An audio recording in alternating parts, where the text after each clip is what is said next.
नमस्कार। जब तक अंतर्ध्यान करने के दौरान आपको ऐसा लगता है कि जो भी करता हूँ मैं करता हूँ, परमात्मा नहीं करते हैं, या फिर आप सुनी-सुनाई बातों की वजह से ऐसा आप मानने लगे हैं कि वास्तविक जो कर्ता होते हैं वो परमात्मा होते हैं। मतलब आप खाली शब्दों में हैं, आपने सुना है कि वास्तविक जो कर्ता होते हैं वो परमात्मा होते हैं, लेकिन इंटरनली वास्तविक कर्ता परमात्मा होते हैं ऐसा आप पूर्ण रूप से एक्सेप्ट नहीं कर पाए हैं। आपके अंतकरण के थ्रू अगर मैं बात करूं तो मतलब खाली हवा हवा में आपको ऐसा लगता है कि सब कुछ परमात्मा करते हैं, लेकिन पूरा भरोसा नहीं है आपको कि सब कुछ वही करते हैं। आपको ऐसा लगता है कि मैं करता हूँ, या फिर मैं नहीं करता हूँ भी अगर आप महसूस करने की कोशिश करेंगे तो भी सब कुछ करने वाले वास्तविक परमात्मा ही होते हैं, वही वास्तविक कर्ता हर्ता होते हैं। इस बात का आपको बोध नहीं है या फिर विश्वास नहीं है आपको, तो सिंपली आप अभी बुद्धि में हैं, मन में हैं, या फिर माया में हैं, या फिर आप अंतकरण की ही चपेट में है। ये अंतकरण का एक बहुत बड़ा गिरोह होता है, और अंतकरण के अंडर में आते हैं मन, बुद्धि, चित्त, अहंकार, और इनके अंडर में फिर माया वगैरह, फिर हमारी शारीरिक इंद्रियां, मानसिक इंद्रियां, या फिर जिन इंद्रियों के सहारे हमको इस संसार में रस आता है, या फिर जिन इंद्रियों की वजह से, या फिर जिस अंतकरण की वजह से जो जीव होता है वो इस संसार में ही फैल जाता है, इस संसार में ही उसका विस्तार हो जाता है। वो जीव ब्रह्मरूप होने की तरफ नहीं बढ़ पाता है, उसे ज्ञात ही नहीं होता है कि मैं इस दुनिया में आखिर आया क्यों हूँ। एक जीव को जो भूल भुलैया के दायरे में लिया होता है, ये इसी मन, बुद्धि, चित्त, अहंकार वाले गिरोह ने लिया होता है। अपने आप से जरा आप सवाल करना, या फिर चिंतन करें आप, या फिर मंथन करें कि सब कुछ परमात्मा होता है ऐसा जो मुझे सुनने को मिला है, क्या वास्तव में मुझे यकीन है कि सब कुछ परमात्मा ही करता है? क्या बिलीफ हो गया है, भरोसा हो गया है, क्या सब कुछ परमात्मा ही करते हैं? अगर पूर्ण भरोसा हो गया है तब तो आप सही दिशा में जा रहे हैं, लेकिन खाली आपने सुना है लेकिन आपको भरोसा जैसा नहीं है, फीलिंग आई नहीं रही है कि सब कुछ परमात्मा करते होंगे, तो समझ जाना कि अभी भी आप अंतकरण नामक एक जो गिरोह होता है उसके ही अंडर में है, और आपकी आध्यात्मिक यात्रा और आपका भौतिक जीवन भी उसके ही अंडर में चल रहा है। वैसे जब हम रात को सो जाते हैं तो अंतकरण नाम का जो एक गिरोह होता है ये भी सुप्त अवस्था में चले जाता है। इसका एक तरह से ये भी मतलब होता है कि जो ये अंतकरण होता है ये भी थकता है, इसे भी रेस्ट की जरूरत पड़ती है। या फिर मैं ये कहूँ कि वास्तविक जो अमर तत्व होते हैं वो तो परमात्मा ही होते हैं, या फिर हमारा आत्म तत्व ही अमर होता है। उसके अलावा जो अन्य होते हैं, भले ही वो अंतकरण ही क्यों ना हो, वो भी थकता है, उसे भी रेस्ट की जरूरत पड़ती है। जब हम सो जाते हैं तो हमारा पूरा अंतकरण का जो गिरोह होता है वो सुप्त अवस्था में चले जाता है, या फिर वो भी शांत हो जाता है। परमात्मा ही सब कुछ करता है, ये आसक्ति अगर हमारे भीतर होती है तो जो समर्पण होता है, वास्तविक जो समर्पण होता है वो घटित होने के हम जरा और करीब आ जाते हैं। अगर हमारी ऐसी आसक्ति बन जाती है कि सब कुछ परमात्मा ही करता है और वास्तव में सब कुछ परमात्मा ही कर रहा होता है, वो तो ये मन, बुद्धि, चित्त, अहंकार नाम का जो गिरोह होता है इसके फुड़कने की वजह से एक इंसान को या फिर एक जीव को ऐसा लगता है कि परमात्मा ये सब कुछ नहीं करता है, या फिर परमात्मा की तरफ को उसका ध्यान जाता ही नहीं है। मतलब अपने आत्म तत्व की तरफ एक जीव का ध्यान जाता ही नहीं है, क्योंकि वो मन, बुद्धि, चित्त, अहंकार में ही उलझा हुआ होता है, या फिर ये जो अंतकरण कहते हैं इसमें ही वो उलझा हुआ रहता है, इससे बाहर वो जा ही नहीं पाता है। और अनादिकाल से जो जीव होता है इस अंतकरण के दायरे में ही जिया होता है, उसी तरह से उसका विकास हो गया होता है, उसी इंद्रियों का विकास भी हुआ होता है। तो फिर जो जीव होता है वो ज्यादातर अंतकरण में ही होता है, वो आत्म तत्व की ओर ना के बराबर होता है। अंतकरण से ऊपर उठने की प्रक्रिया तो तब शुरू होती है जब एक इंसान या फिर एक साधक या फिर एक जीव के जीवन में जब अंतिम गुरु आते हैं, या फिर भगवान स्वामीनारायण के बारे में उन्हें पता लगता है कि स्वामीनारायण आखिर हैं कौन। बहुत से लोग मुझे भगवान स्वामीनारायण के बारे में सवाल करते हैं कि क्या उनके इंसानों की तरह माता पिता भी थे। देखिए, आप स्वामीनारायण सर्च करेंगे गूगल में या फिर यूट्यूब में तो आपको सभी जानकारियां परब्रह्म परमात्मा भगवान स्वामीनारायण के बारे में मिल जाएंगी। मतलब भगवान स्वामीनारायण या फिर नीलकंठ वाणी जी के अलावा कोई भी अन्य अवतार इस पृथ्वी लोक में या फिर हमारे पर्टिकुलर ब्रह्मांड में इसलिए अवतरित नहीं हुए थे कि वो आम इंसानों को ये बताएं कि इंसान मुक्त हो कैसे सकता है, मतलब जीव मुक्त कैसे हो सकता है, अंतकरण के पार वो कैसे जा सकता है, या फिर सतरज और तमोगुण के पार वो कैसे जा सकता है, या फिर अग्नि, जल, वायु, पृथ्वी, आकाश के वो पार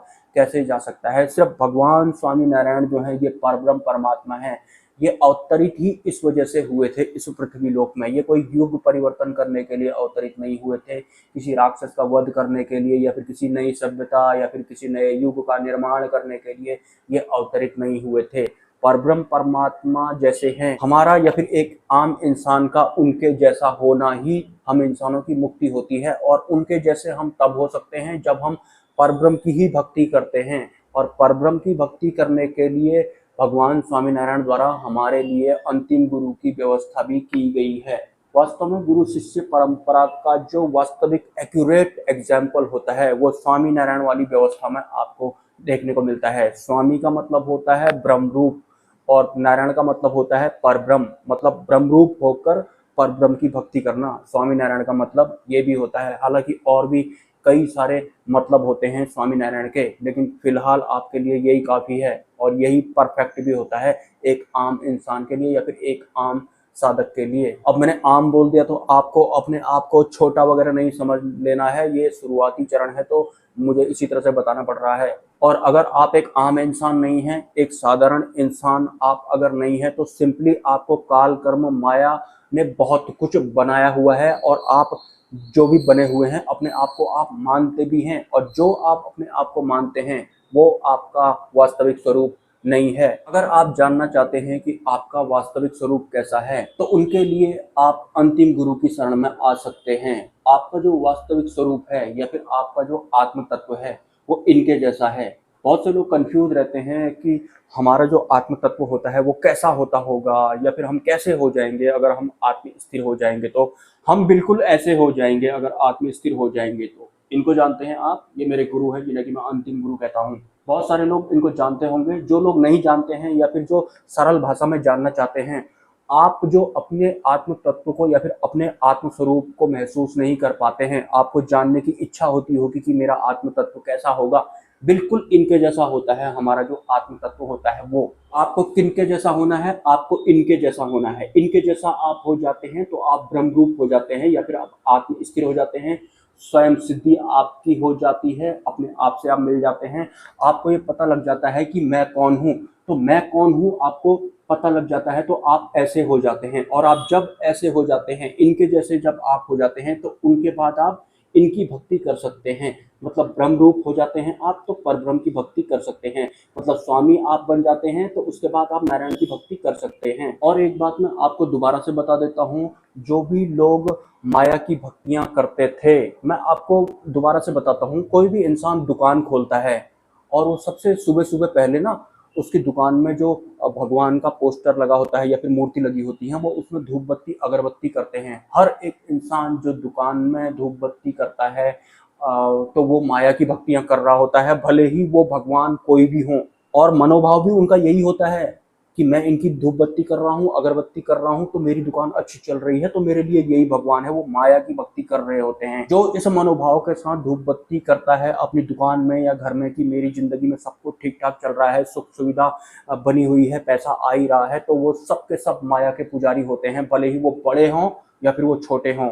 तो परब्रह्म की भक्ति तो एक आम इंसान को वैसे भी नसीब होती नहीं है। जिस इंसान को आप में से जिसे भी जब भी ये वीडियो मिल रहा है, अगर आपको भगवान स्वामीनारायण का नाम सुनने को मिला है, अक्षरधाम का नाम अगर आपको सुनने को मिला है, या फिर अंतिम गुरु का नाम आपको सुनने को मिला है, अक्षर ब्रह्म सत्पुरुष सुनने को मिला है, आपको अक्षर मुक्त सुनने को मिला है, आपको आप उसी दिन से समझ जाना कि सूक्ष्म जगत ने व्यवस्था कर दी है। अब आप माया की भक्ति नहीं करने वाले हैं, अब आप परब्रह्म परमात्मा की भक्ति करने वाली कैटेगरी में शामिल होने वाले हैं। आपका टर्न बस शुरू हो ही गया है। मतलब इनका नाम पता लगने के बाद आप माया वार वाली भक्तियां नहीं करने वाले हैं। अगर आप कर रहे हैं फिर भी अज्ञानता में, तो वो अज्ञानता कही जा सकती है। लेकिन जब आपको भगवान स्वामीनारायण का नाम पता लग जाता है, कोई दिव्य पुरुष अंतिम गुरु आपके जीवन में आ जाते हैं, तो उनके बाद आपको माया की भक्ति या फिर माया वार वाली भक्तियां बिल्कुल भी नहीं करनी है। उनके बाद आपको सिर्फ और सिर्फ भगवान स्वामीनारायण की भक्ति करनी है, इनका ही ध्यान करना है, इनका ही मंत्र जप करना है। गुरु जी का ध्यान भी आप कर सकते हैं, अक्षर ब्रह्म सत्पुरुष का भी ध्यान आप कर सकते हैं, स्वामीनारायण भगवान का भी ध्यान आप कर सकते हैं। कि उसके बाद किसी भी ऐसे भगवान या फिर देवी देवता का आपको ध्यान या फिर मंत्र जप नहीं करना है जो सतरज और तमोगुण के अधीन होते हैं, या फिर जो माया वार वाले होते हैं। माया पार वाले सिर्फ परब्रह्म परमात्मा ही होते हैं, जो कि भगवान स्वामीनारायण हैं। ये बात आज मैंने आपको क्लियर बता दी है। और हाँ, 2 लोग थे मेरे चैनल पे, किसी वजह से वो इस चैनल से एग्जिट हो गए हैं। वो इस चैनल को छोड़ करके चले जाएं, इससे कोई फर्क नहीं पड़ता, लेकिन मैंने उनसे बोला था कि आप भगवान स्वामी नारायण को नहीं छोड़ना है, आपको अंतिम गुरु को आपको नहीं छोड़ना है, भले ही आप इस चैनल से चले जाओ या फिर आप मुझसे किसी भी तरह की कोई बात मत करो। बहुत बुरा फील होता है अगर कोई इंसान भगवान स्वामी नारायण वाली व्यवस्था में आया है और उसके बाद अगर वो चला जाता है तो, क्योंकि यहाँ से जाने का मतलब होता है फिर से वही जीवन चक्र शुरू हो जाना, अनंत जन्मों वाला। तो अगर वो अभी भी वीडियो देखते हैं तो आप बने रहना यहाँ पर, और अगर आप नहीं हैं, देखते नहीं हैं वीडियो, वास्तव में चले ही गए हैं, तो मैं फिर रिक्वेस्ट कर सकता हूँ आपको सद्बुद्धि आए, दोबारा से आप परब्रह्म परमात्मा की भक्ति में आ जाएं। वजह जो भी रही हो, आपके भीतर जिस भी तरह के विरोधाभास रहे हों, उनकी कोई ज़्यादा वैल्यू नहीं होती है। असली जो संकल्प होता है हमारे जीवन का, वो ब्रह्मरूप होना और परब्रह्म की भक्ति करना होता है। और आपको ये सब पता लगने के बाद भी अगर आप चले गए हैं, भले ही कारण कुछ भी रहा हो, परब्रह्म की भक्ति करने के नाते मुझे ये बहुत बुरा फील होता है। मैं मतलब सोच नहीं सकता हूँ कि कोई इंसान इतनी बड़ी चीज़ छोड़ करके अगर चले जाता है, तो कुछ कहने जैसा नहीं है। मिलते हैं किसी नेक्स्ट वीडियो में। नमस्कार। हमारे अंतकरण की जो देन होती है, या हमारा जो इंडिविजुअल होता है, हमारा जो मैं और मेरा होता है, या फिर जो ये माया होती है, या फिर परमात्मा के अलावा अन्य जो भी आवरण होते हैं, अगर कोई जीव, अगर वो इंसान की फॉर्म में है, कभी अगर परब्रह्म परमात्मा की भक्ति के सम्मुख वो आता है, मतलब ऐसा संयोग बनता है कि अब शायद वो परब्रह्म परमात्मा की भक्ति करने वाला है या फिर शुद्ध भक्ति करने वाला है, तो जो ये माया होती है या फिर हमारा जो इंडिविजुअल होता है, हमारा जो अहंकार होता है, मैं और मेरा होता है, वो ऑटोमेटिक इंटरनल कुछ ऐसे विचार चला देता है जिससे कि हम परब्रह्म की भक्ति से ही विमुख हो जाते हैं। तो आप मेरे इस चैनल पर भले ही किसी भी तरीके से पहुंचे हों, लेकिन भगवान स्वामी नारायण की भक्ति आपको नहीं छोड़नी है, क्योंकि अगर यहाँ पहुँचने के बाद अगर आप परब्रह्म परमात्मा की भक्ति से विमुख हो जाते हैं, तो फिर उसके बाद वही अनंत जन्मों का सिलसिला दोबारा से शुरू हो जाता है। और अनंत जन्मों के बाद ही आपको भगवान स्वामी नारायण के बारे में सुनने को मिला होता है। अगर ये मौका भी आप चूक जाते हैं, तो फिर इससे आगे मैं कुछ नहीं बोल सकता हूँ। एक का नाम एम से शुरू होता है, एक का नाम ए से शुरू होता है, दोनों ही इस चैनल से जुड़े हुए थे।